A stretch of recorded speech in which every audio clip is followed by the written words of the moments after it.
Yes, sir, you're on the Yankees YouTube channel. Now, I'm not an authority on cars, but I do have a very keen sense of value. Come Motor Trend's Domestic Car of the Year 1991. Under the Caprice's hood is a powerful 5-liter V8 engine with electronic fuel injection. And that's why a properly equipped 91 Caprice with the available trailering package can tow 5,000 pounds. Now, that should be more than enough to pull a real hefty boat or a horse trailer. Well, you and I are always safe and careful drivers, of course, but if one of those other unsafe drivers does something silly, well, it's reassuring to know not only that you have well-designed 3-point safety belts, but also that the 91 Caprice has a driver's side airbag as standard.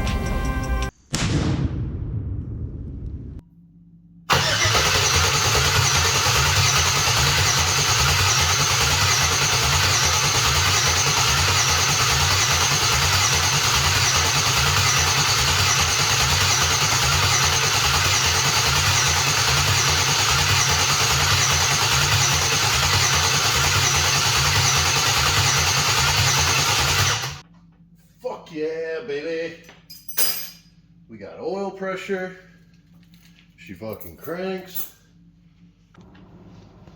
Alright, so I went ahead and jumped where our relay is because for some reason I'm not getting power when I turn the key over to make our relay power. So I had to make a little jump from here to there. Found a couple of leaks down there, so now what we're going to do is go ahead and jump it again, and we'll watch it build pressure, and hopefully we don't have any leaks anywhere. But yeah, let's do that. The old jumperoo trick.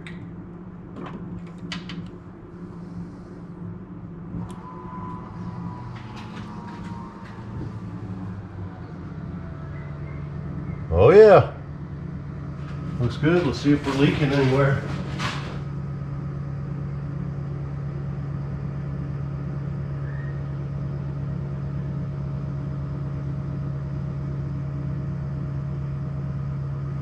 I'm not seeing anything. We're right above 60, so that's actually pretty darn good.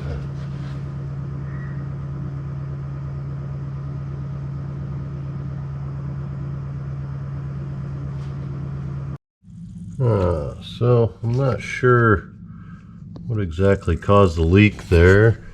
I used some pipe dope on there to try to keep it, but yeah, you can see as soon as I touch like that, it just flows.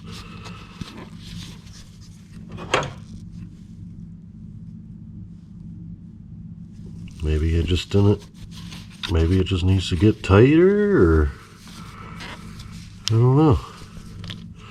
Because that's definitely where it's leaking from. It's not leaking from anywhere else. Let's see if I can rip on it a little bit. All right, it's been a while since I've filmed, but have been doing some work here and there. Just have been really busy and just kind of waiting on back-ordered parts because a lot of the brake parts are now in. Got new shocks for the back. And we also got our drive shaft back from the drive shaft shop. They were able to shorten it for us, paint it for us, and put new U-joints in. So one of the things that we'll do is get this put in there, and then you can see one of the rear brake drums too. So we'll get to work on that next. All right, we got our drive shaft up there, and she fits like a glove. One of the things that I need to do before I finish or start doing the brakes is I deleted the ABS module over here, so I need to get these all tied back together. Got our two rears, all those need to do is be tied together, and then I have our feed for our front brakes, and then our two front brake lines that we need to do as well. But my thought with that is I'm probably going to put it on this little line lock kit right here. So we'll get this installed on here, probably put this like around here somewhere around there,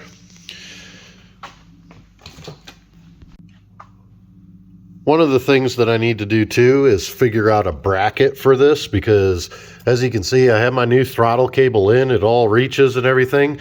And right now I just have it zip tied right here, so that way I can operate the throttle.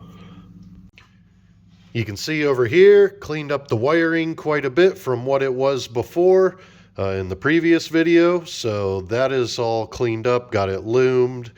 Got pretty much what I need. Still need to bring out my fan relays, because this is actually going to... so I got this. I guess I should go ahead and explain that. This is a 2-speed, 2-fan relay and fuse kit from BP Automotive. This is not a sponsored thing or anything. They didn't give that. I bought it with my own money.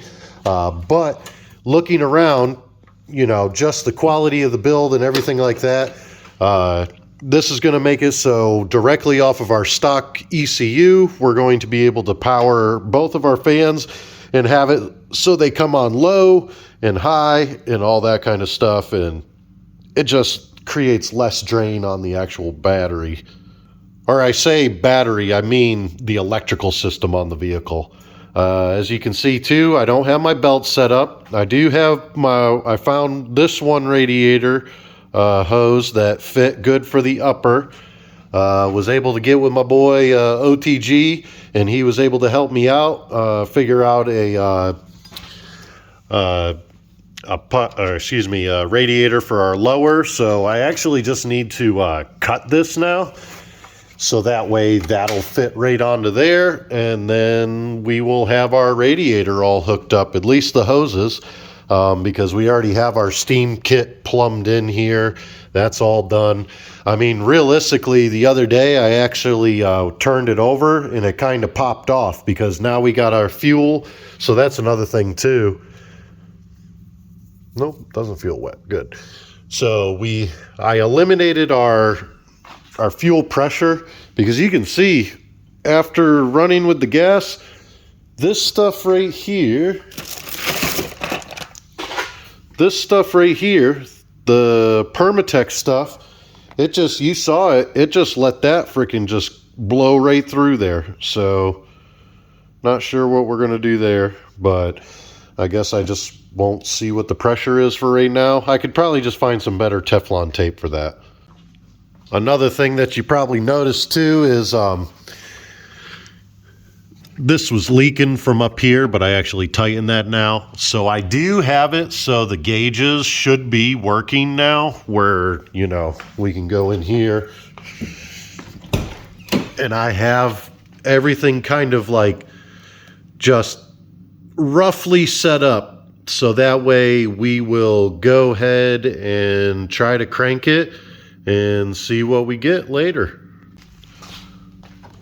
So one of the funny things about this car too is it had like a little Hobbs meter right here, because, you know, it was a fleet vehicle, so it had how many hours, you know, when the key is on. So I actually went ahead and wired that back in, so that way that will run now when the car is running. So we'll keep track of how many total hours we're on our fleet vehicle here. Another thing is, if you're testing out electrical circuits, so like this is our fuel pump relay, this, you provide power to that and it turns on our fuel pump relay, which in turn puts big power or more powerful power back to our fuel pump. I use these Wago connectors. Now this is a cheap Chinese knockoff Wago. I wouldn't recommend using these for household uses, but for just regular like 12 volt DC current, this is plenty. And then, you know, you're just able to disconnect and connect. And then when you're ready to make it a permanent connection, that's when, you know, you actually do the solder heat shrink and all that kind of stuff. Like what I do over here. Probably can't really see it, but this was one where I had to put the 3-wire sensor, so that way their 3rd wire is going into our gauges over there, and then we also have our 1 wire over here, and those are all loomed up and they go into our through our firewall through an existing hole that was already there. So I'm not going to bore you with doing all the brakes and everything like that, but hopefully in the next week I'll get enough time to be able to get the brakes done, because I got front, try not to dox myself, I got front calipers. I got front rotors. Got the rotors. We got all the bearings and everything like that. I mean, we have got all the stuff. And like I said, we got the shocks and all that kind of stuff. So we should be good to go. Again, guys, thanks for watching. Thanks for following along. Before you know it, burnouts and ice cream. I promise. We're trying to get done as fast as we can, but, you know, got a family, got life, got all that kind of stuff too. So don't forget, you know, only you can prevent forest fires. Bye now. Guys, remember, take time to enjoy life. Never know when your last minute's gonna be.